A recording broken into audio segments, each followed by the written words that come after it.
하나님의 말씀 마가복음 13장 28절로 37절 말씀 되겠습니다.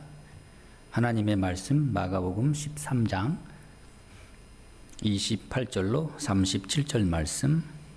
무화과나무의 비유를 배우라. 그 가지가 연하여지고 잎사귀를 내면 여름이 가까운 줄 아나니 이와 같이 너희가 이런 일이 일어나는 것을 보거든 인자가 가까이 곧 문 앞에 이른 줄 알라. 내가 진실로 너희에게 말하노니 이 세대가 지나가기 전에 이 일이 다 일어나리라. 천지는 없어지겠으나 내 말은 없어지지 아니하리라. 그러나 그 날과 그 때는 아무도 모르나니 하늘에 있는 천사들도 아들도 모르고 아버지만 아시느니라. 주의하라. 항상 깨어있으라. 그때가 언제인지 알지 못함이라. 가령 사람이 집을 떠나 타국으로 갈 때에 그 종들에게 권한을 주어 각각 시무를 맡기며 문지기에게 깨어있으라 명함과 같으니 그러므로 깨어있으라. 집주인이 언제 올는지 혹 저물 때일는지 밤중일는지 다굴 때일는지 새벽일는지 너희가 알지 못함이라. 그가 호련히 와서 너희가 자는 것을 보지 않도록 하라. 깨어있으라. 내가 너희에게 하는 이 말은 모든 사람에게 하는 말이니라 하시니라. 아멘. 예수님께서 십자가의 죽음을 이틀 앞에 두고 사랑하는 제자들을 향해서 계속해서 종말에 대한 사건들을 말씀하십니다. 특별히 때를 잘 구별하라는 유언과도 같은 말씀입니다. 예수님께서 영광스러운 가운데 구름을 타고 하늘로부터 내려와 택하신 자들을 불러 모으신다는 이 약속의 말씀은 우리 모두에게 큰 위로가 됩니다. 다만 그 때가 언제인지 오직 하나님만 아신다. 우리에게 말씀해 주고 있습니다. 그러므로 우리는 항상 깨어 있어야 합니다. 오늘 말씀에 여러 차례 깨어 있으라, 주의하라 우리에게 말씀해 주고 있습니다. 오늘 말씀에 무화과나무의 비유를 예수님께서 말씀하십니다. 성경은 무화과나무를 비유로 들어서 몇 차례 우리에게 말씀해 줍니다. 어제도 우리가 누가복음 13장에 열매 없는 무화과나무의 심판과 과원지기의 헌신에 대한 말씀을 보았습니다. 이스라엘 지역의 무화과나무는 여름을 알리는 대표적인 나무입니다. 무화과나무는 겨울에 모든 잎사귀가 다 떨어지고 늦봄이 되어서 다시 새 순이 돋아납니다. 나무에 수액이 오르면서 이제 잎사귀를 내면 사람들은 여름이 가까운 줄 알게 됩니다. 우리나라에서는 봄을 알리는 꽃들 가운데 살구나무가 있습니다. 살구꽃을 피우는 시기가 4월 초순이므로 그 꽃을 보면서 우리는 봄이 왔음을 압니다. 이스라엘 나라에서는 무화과나무의 잎사귀를 보면서 여름이 가까운 것을 본 것입니다. 오늘 말씀에는 이와 같이 시기에 대해서 말씀하시면서 세상의 역사는 반드시 시작과 끝이 있다는 말씀입니다. 그런데 세상 많은 사람들은 세상의 역사에 대해서 무한 반복되는 것이라고 주장하는 사람도 많이 있습니다. 역사는 돌고 도는 것이라고 그렇게 주장을 하기도 합니다. 그러나 성경은 반드시 시작이 있으면 끝이 있기 마련이다. 이제 역사에 시작이 있었으니 역사에 종말이 있을 것이다. 이것을 예수님 말씀하실 때 재난이 있고 또 거짓 그리스도가 나타나고 그리고 배도가 있고 그 이후에 그리스도가 문 앞에 이른 줄 알라. 우리에게 말씀하고 계십니다. 오늘 본문의 말씀에 인자가 가까이 곧 문 앞에 이른 줄 알라. 즉 그리스도의 재림에 대한 경고의 말씀을 우리 그리스도인들에게 주고 있습니다. 이 말씀은 우리에게 두려움을 주려는 목적이 아닙니다. 우리로 하여금 경각심을 갖도록 깨어있도록 더욱더 하나님을 가까이 하도록 우리에게 말씀해 주고 있습니다. 예수님의 초림의 역사 때에도 구약의 많은 그 선지자와 예언자들이 이 땅에 아기 예수, 하나님의 아들이 오실 것이다 예언했습니다. 많은 사람들이 기다렸습니다. 그러나 정작 아기 예수로 이 땅에 오신 예수님을 맞이한 사람들은 소수에 불과합니다.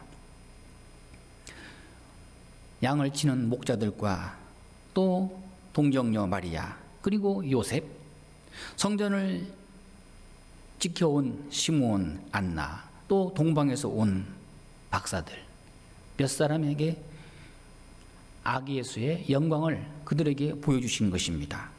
그러나 그리스도의 재림은 초림과는 전혀 다르게 이 세상 모든 만민이 다 함께 볼 수 있도록 큰 영광과 권능 가운데 임할 것이라고 우리에게 말씀해 주고 있습니다. 물론 그 정확한 때와 시기에 대해서는 오늘 말씀에 아버지만 아신다, 아무도 모른다.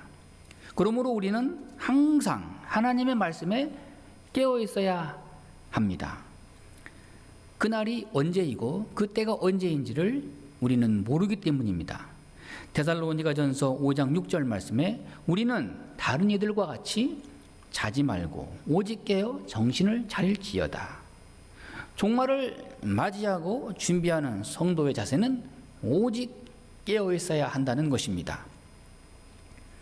깨어 있다, 주의하라, 이 말은 구원과 심판의 주님 앞에서 하나님의 자녀로 인정받는 것을 말씀합니다. 물론 택한 자녀는 반드시 구원받겠지만 중간에 배도하는 사람이 너무나 많기 때문에 끝까지 주님만 의지하고 주님을 떠나지 않으며 오늘 우리가 살아가면서 다시 오실 주님을 기다리면서 기쁨으로 맞이해야 할 것입니다. 그러기 위해서는 영적으로 날마다 깨어 있어야 합니다. 이 깨어 있다는 것은 실제적으로 우리의 생활 속에서 죄악에 붙들려 있으면 안 됩니다. 염려와 근심과 불안과 포기에 젖어 살면 안 됩니다. 이 세상의 일에 얽매여 살면 안 됩니다. 물질에 매여 살아도 안 됩니다. 받은 사명에 충실함으로 깨어 있어야 합니다. 주님께서 당부하신 복음 전파의 사명을 끝까지 충실하게 감당해야 합니다. 복음을 전파하다가 주님을 맞이하는 것이야말로 가장 영광된 만남이 될 것입니다.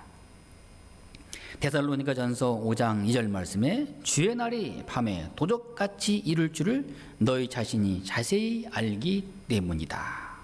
자, 도적이 밤에 올 때 아무도 모르게 들어오는 것과 같이 우리 예수님께서는 이 땅에 오실 때 또한 조용한 가운데 이렇게 우리에게 가까이 오실 것입니다. 그러나 깨어있는 자에게는 반가운 손님으로 주님을 맞이하실 것입니다. 주님을 맞이하게 될 것입니다. 준비하고 사모하고 기다리는 심령은 이 땅에 오신 주님을 반가이 맞이할 것입니다. 그렇지 않고 이제나 저제나 뭐 언젠가는 오겠지, 아마 안 올 거야, 그렇게 믿지 않고 기다리고 있지 않는 자들에게는 도적같이 오는 주님을 맞이할 때 모든 것을 다 빼앗기게 될 것이고 심판의 주님을 맞이하게 될 것입니다. 예수 그리스도의 재림은 어떤 사람에게는 심판과 멸망과 정죄의 날이 되겠지만 충성스러운 깨어있는 복음 전파자들에게는 구원과 영광과 칭찬의 날이 될 것입니다. 오늘 31절 말씀에 천지는 없어지겠으나 내 말은 없어지지 아니하리라. 주님이 다시 오시는 그날에도 하나님의 말씀은 영원히 계속될 것입니다. 여러분, 이 땅의 화려한 꽃, 그거 오래가는 거 못 봤습니다. 다 금세 시들기 마련입니다. 그러나 하나님의 말씀은 영원히 시들지 않습니다. 영원히 영광 가운데 우리와 함께 할 것입니다. 이사야 40장 8절 말씀에 풀은 마르고 꽃은 시드나 우리 하나님의 말씀은 영원히 서리라. 이사야 55장 11절 말씀에 내 입에서 나가는 말도 이와 같이 헛되이 내게로 돌아오지 아니하고 나의 기뻐하는 뜻을 이루며 내가 보낸 일에 형통함이 있으리라. 기독교는 말씀의 종교입니다. 생명의 복음의 종교입니다. 말씀이 육신이 되어 우리 가운데 오신 예수 그리스도가 오늘도 우리와 함께 하십니다. 그리고 영원토록 우리와 영원히 함께 하실 것입니다. 오늘도 우리는 그 영원한 말씀을 가까이 하여 잘 귀담아 들어야 할 것입니다. 말씀을 가까이 하여 영의 양식을 풍족히 받아 먹어야 할 것입니다. 사람이 떡으로만 사는 것이 아니요 하나님의 입에서 나오는 말씀으로 살아가는 것입니다. 오늘날 말씀은 가까이에 있습니다. 쉽게 들을 수 있습니다. 그런데 듣지를 않습니다. 조금만 귀를 기울이면 얼마든지 생명의 말씀을 공급받을 수 있고 영의 양식을 풍족히 받아 먹을 수 있습니다. 그런데 가면 갈수록 말씀을 듣지 않습니다. 영적 기갈에 시달리고 있습니다. 영적으로 어두워진 심령을 가지고 살아가는 사람들이 얼마나 많습니까? 오늘 우리는 더욱더 이 어려운 시대를 맞이해서 말씀에 항상 귀를 기울이고 깨어있기를 바랍니다. 오늘 본문의 32절 말씀에 주의하라 33절 말씀 깨어있으라 그때가 언제인지 알지 못함이라. 항상 주의하라 항상 깨어있으라 이 두 가지의 절대 명령 우리의 가슴에 깊이 새겨야 할 것입니다. 이것이 하나님의 종의 자세입니다. 오늘 말씀에 주인은 멀리 타국으로 갔습니다. 그러나 주인은 곧 돌아올 것입니다. 그렇기 때문에 문지기에게 항상 깨어있으라 명령하고 있습니다. 주인은 타국으로 출장을 가면서 또 다른 많은 종들에게 각각 할 일을 맡겼습니다. 각자 맡은 일에 충성을 다하라. 주인이 갑자기 들이닥칠 때 자는 것을 보지 않도록 하라. 그렇습니다. 아무 준비 없이 그 게으른 종들은 아마 주인은 돌아오지 않을 거야. 뭐 다음에 돌아오겠지. 아니 안 돌아오면 좋겠다. 아직도 멀었다. 이렇게 넋을 놓고 있다가 마음을 놓고 있다가 준비하고 있지 않다가 갑자기 돌아오는 주인을 맞이하게 되면 책망과 심판을 당하게 될 것이다 하는 말씀입니다. 그러나 주인이 가는 그 시간부터 주인은 곧 돌아올 것이다. 항상 준비하고 또 맞이하고 또 맡은 일에 충실하게 자기 일을 감당하는 자에게는 갑자기 오는 주인임에도 불구하고 반가운 주인으로 맞이할 것입니다. 마치 기다리고 있듯이 주인을 맞이하게 될 것입니다. 여러분, 우리는 주님의 일을 맡은 종의 신분을 가진 사람들입니다. 각자 주님의 일을 맡은 선한 청직이요 또 문직이요 또한 사명을 받은 자들입니다. 우리는 항상 주님의 일을 해야 합니다. 세상 일보다 주님의 일, 교회 일, 복음 전파가 항상 우선입니다. 주님은 이 일을 귀하게 보시고 우리 모두에게 맡기셨습니다. 주님의 일을 뒤로 미뤄서는 안 됩니다. 미루다가 갑자기 종말을 맞이하면 심판을 면할 길이 없습니다. 그날에 가서 우리는 심판을 받을 것인가, 칭찬을 받을 것인가, 오늘 우리의 삶의 자세에 따라서 종말이 결정되는 것입니다. 주님을 맞이한 날에 주 예수여 어서 오시옵소서 이렇게 영접할 수 있어야 할 것입니다. 주님을 고대하다가 기쁨으로 주님을 맞이하는, 신랑 되신 예수님을 맞이하는 복된 우리 모두가 될 수 있기를 바랍니다. 요한계시록 16장 15절 말씀에 보라 내가 도둑같이 오리니 누구든지 깨어 자기 옷을 지켜 벌거벗고 다니지 아니하며 자기의 부끄러움을 보이지 아니하는 자는 복이 있도다. 기도하겠습니다.